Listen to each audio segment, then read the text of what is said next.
Hello বন্ধুরা, কেমন আছো? আশা করি সকলে ভালো আছো। আজকে জানবো কীভাবে অস্ত্র লাইসেন্স নিতে হয়। আমরা শহরের অলিগলিতে দোকান অনেক অস্ত্র দেখি। অস্ত্র সবসময় খারাপ মানুষরা চালায় তা না, ভালো মানুষরাও অস্ত্র চালাতে পারবে। এদের চাইটিয়ে কী কী আছে, সত্য কী কী পূরণ করতে হবে, কী কী বিধি নিষেধ করে চলতে হবে, এ নিয়ে আলোচনা করবো। ভিডিও সবাই ধরে সবার দেখবেন, কে করতে গেছেন জানাবেন। ধন্যবাদ সবাইকে, দেখতে থাকেন ভিডিওটা। সবাই মূল কাজে চলে যায়। আপনার 1 নম্বর হতে হবে আপনি বাংলাদেশি নাগরিকত্ব হতে হবে। 2 নম্বর আপনার ন্যাশনাল আইডি কার্ড।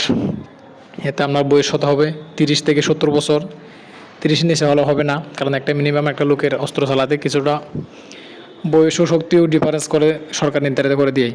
এর কাছে সব কিছু আপনারা নিয়ে আপনার national ID card, tin certificate, একটা বৈধ পাসপোর্ট, তারপরে আপনার জাতীয় পরিচয়পত্র, এনআইডি কার্ড, জায়গা জমিনের কাগজপত্র সব কিছু নিয়ে জেলা ম্যাজিস্ট্রেটের কাছে যাবেন।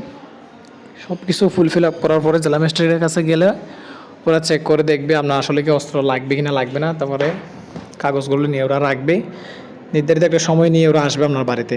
আসার পরে তদন্ত করবে, দেখবে আসলে কি আপনার অস্ত্র প্রয়োজন আছে কি না, নাকি এমনি সাধারণ মানুষও যে কোনো কেউ তো অস্ত্র চালাতে পারে, অস্ত্র তো দিবে না।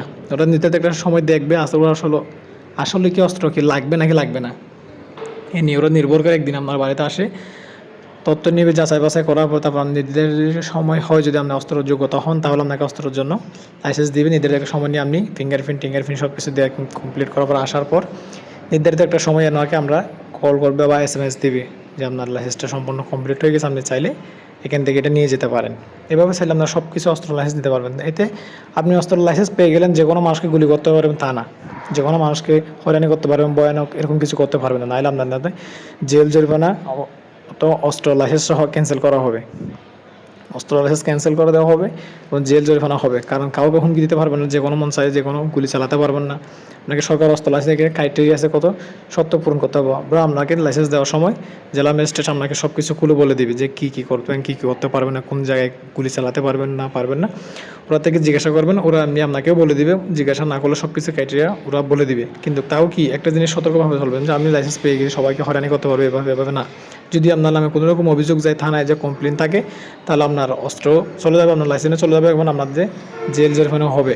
তো আপনারা সবাই সচেতন থাকবেন, হয়রানি করবেন না কাউকে নিয়ে।